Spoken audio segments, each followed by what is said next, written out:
qu'un chiffre de pression artérielle ne veut rien dire. Alors, la pression artérielle, c'est mettre un brassard et mesurer le chiffre sur le cadran, on sait d'un stéthoscope, etc. Mais ça n'est qu'un chiffre.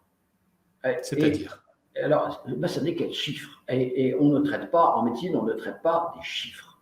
Ce qui est important, évidemment, c'est de savoir comment évolue cette pression artérielle au cours de la journée. Tout à l'heure, nous parlions du stress. Vous imaginez bien que si vous mesurez votre pression artérielle au moment d'une émotion, ce n'est pas représentatif de votre pression artérielle sur 24 heures. Alors, quelle est la solution dans ce cas-là pour avoir une image complète de l'hypertension artérielle éventuellement ou de son danger? Parce que vous dites que c'est un facteur risque.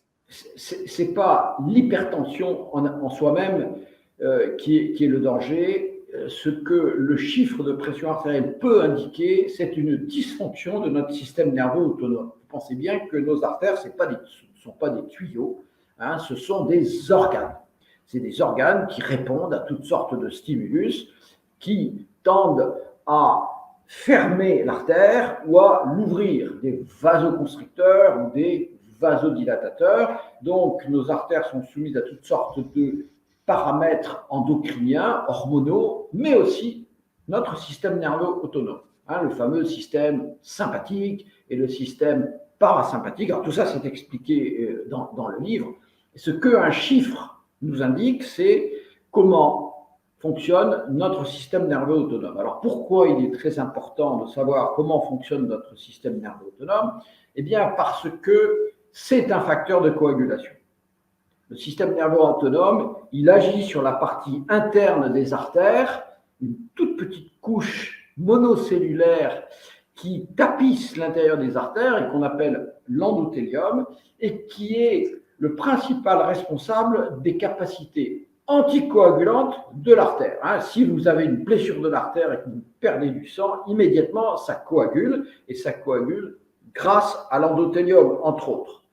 Voilà, alors, et quand il n'y a pas de blessure de l'artère, que le sang circule normalement dans les artères, il n'y a pas de caillots qui se forment. Donc, il y a des anticoagulants naturels, et ces anticoagulants naturels, ils sont essentiellement produits par l'endothélium. Donc, le système nerveux autonome, sympathique, parasympathique, il agit sur l'endothélium, et il agit de manière positive ou de manière négative. Si vous l'embêtez, cet endothélium, eh ben, il va favoriser les caillots. De la même manière, si vous voulez, que quand vous fumez,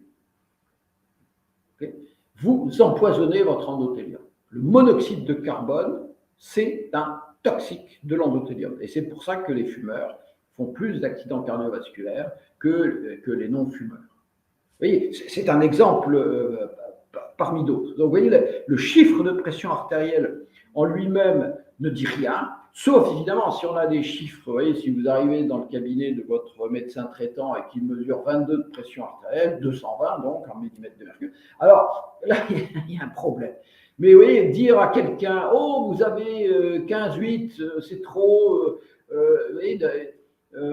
moi je veux 12,6 ou 13,7, ça n'a pas de sens. Donc, pour savoir s'il y a un problème avec la régulation de la pression artérielle, qui est une traduction d'un problème avec la régulation du système nerveux autonome, il faut un examen particulier que les cardiologues, que les unités de cardiologie, que les cliniques de cardiologie font régulièrement. Hein, c'est le Holter de pression artérielle. C'est-à-dire, on mesure la pression artérielle sur 24 heures.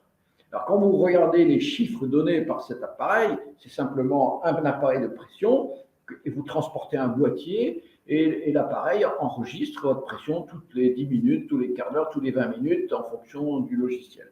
Et vous voyez que ça fluctue tout le temps. Et que si vous prenez un chiffre haut à un moment donné ou un chiffre bas, alors là, vous serez hyper tendu ou vous ne serez pas hyper tendu. Voilà.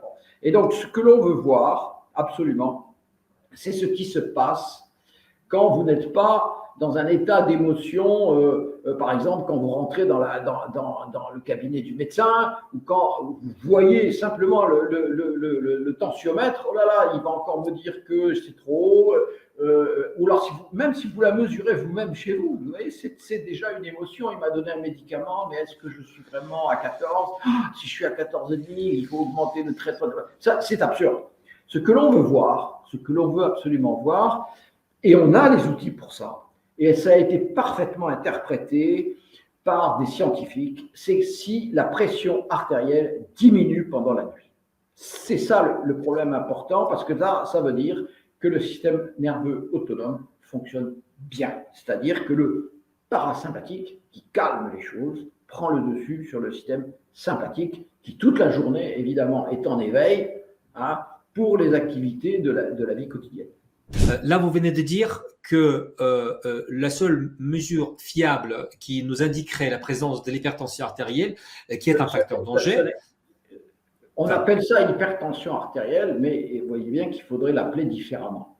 Mais c'est vrai que pour la médecine quotidienne, la médecine de routine, la médecine conventionnelle, c'est tellement simple. Vous mettez un brassard, vous avez un chiffre et vous donnez un médicament ou vous ne donnez pas un médicament.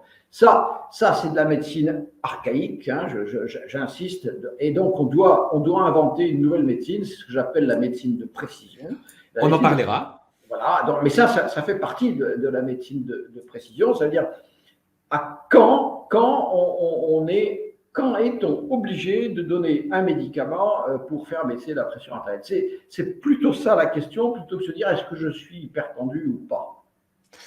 J'ai compris. Et si donc bon, on va en parler de cette médecine de précision un peu plus tard dans cette interview, mais si je comprends bien, il faut, si on est dans une démarche de prévention, de comprendre nos facteurs risques, etc., ce qu'il faut faire dans ce cas-là, c'est de porter un holter pendant 24 heures pour avoir une image honnête et beaucoup plus précise de notre état de nos artères pendant 24 heures. Exactement, voilà. C'est-à-dire on a une image, si je puis dire, de la régulation, de la physiologie de notre système vasculaire. Le cœur joue aussi un rôle dans la régulation de la pression artérielle, mais le chiffre de pression en lui-même, c'est pas un bon indicateur. Et ouais, ça fait 50 ans que les spécialistes de la pression artérielle se disputent entre eux, etc. Ils n'arrivent jamais à un consensus pour savoir quel est le bon chiffre. Mais vous voyez, c'est pas qu'ils sont méchants, c'est pas qu'ils sont vilains, c'est pas qu'ils sont idiots, c'est que la question est mal posée, simplement parce que ce sont des personnes qui sont très influencées par l'industrie du médicament, et ils sont là parce que ils sont là avec leur poste, leur titre, etc., parce que ce sont des amis de l'industrie pharmaceutique, des amis des industriels qui proposent des médicaments anti-hypertenseurs, et donc c'est le business, quoi. Mais pour un scientifique, pour un physiologiste, on va un petit peu plus loin et on regarde qu'est-ce qu'il y a derrière le chiffre. Et ce qui est important, ce n'est pas un chiffre à un moment déterminé, ce sont les tendances sur 24 heures. Voilà, avec, je vous l'ai dit, hein, est-ce que pendant la nuit, pendant le repos, la pression tombe par rapport aux chiffres de la journée? Vous voyez, et c'est une moyenne nocturne par rapport à une moyenne diurne. Ce n'est pas un chiffre ou deux chiffres mesurés à tel ou tel moment, après le repas, avant le repas, avant de traverser la rue, après m'être disputé avec mon épouse ou avec mon patron, etc. etc. Et c'est un chiffre en lui-même, ça n'a pas de sens. Est-ce que vous pouvez m'expliquer le syndrome de non-dippers? Du non-dipper. Alors, un dip, hein, en anglais, c'est justement cette chute, cette différence entre la pression diurne et la pression nocturne. Quand vous dormez, ça tombe. Alors ça s'appelle un dip. Hein, c'est de l'anglais. Et si vous êtes comme ça, alors on dit, mais c'est pas moi qui l'ai inventé, hein, c'est des choses qui ont été étudiées par des laboratoires, par des laboratoires de physiologie, chez les humains.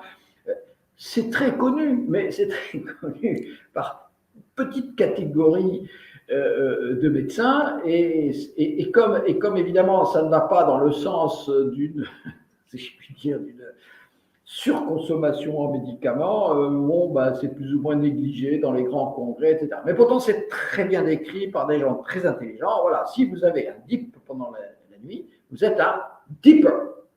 Et ça veut dire quoi? Quels sont les dangers pour notre santé? C'est ce que j'essaie de comprendre. Ok, je comprends les phénomènes. Pourquoi vous les mentionnez dans les livres? Quelle est son importance? Alors, si vous êtes un non-dipper, ça veut dire que votre système nerveux autonome ne fonctionne pas bien. Et si votre système nerveux autonome ne fonctionne pas bien, alors vous avez aussi une dysfonction de votre endothélium et vous êtes à risque de faire des thromboses, des caillots. Voilà, ça c'est la base biologique, physiologique du raisonnement, mais évidemment, ça a été confirmé de manière tout à fait claire par des grandes études épidémiologiques. On a regardé si les non-dippers étaient réellement plus à risque de faire des complications que les dippers. Et oui, c'est ça qu'on a trouvé. Et il y a un consensus, pour les gens qui ont fait ce type de travail, un consensus. L'important, ce n'est pas le chiffre de la pression artérielle à un moment déterminé dans la journée, c'est d'être un dipper ou un non-dipper. Pendant la nuit. Et est-ce que les troubles de sommeil… C'est pas pendant la nuit, c'est la nuit par rapport au jour. La nuit par rapport au jour. Je note, j'ai bien noté, merci. Vous avez même, c'est beaucoup plus rare, en tout cas dans mon expérience, des dippers paradoxaux, c'est-à-dire que pendant la nuit, leur pression augmente. Alors ça se voit, notamment chez des personnes âgées, diabétiques, etc., qui sont pas en bonne forme. Voilà, c'est donc assez rare. Et ça c'est plus difficile à traiter, mais on y arrive quand même. On y arrive quand même. Et puis, il y a le franc dipper, et puis il y a le dipper moyen. Vous voyez, c'est pas terrible. On aimerait que ce soit mieux.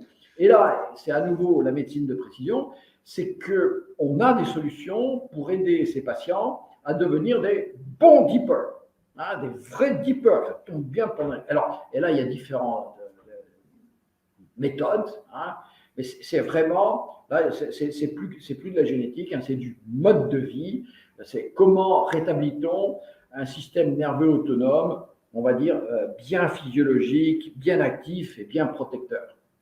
On en parlera. Dites-moi, quel est le danger pour justement ce phénomène de dipper, non-dipper, l'hypertension artérielle, des troubles de sommeil? Si les gens ont des troubles de sommeil, est-ce que cela représente un risque sur le système cardiovasculaire?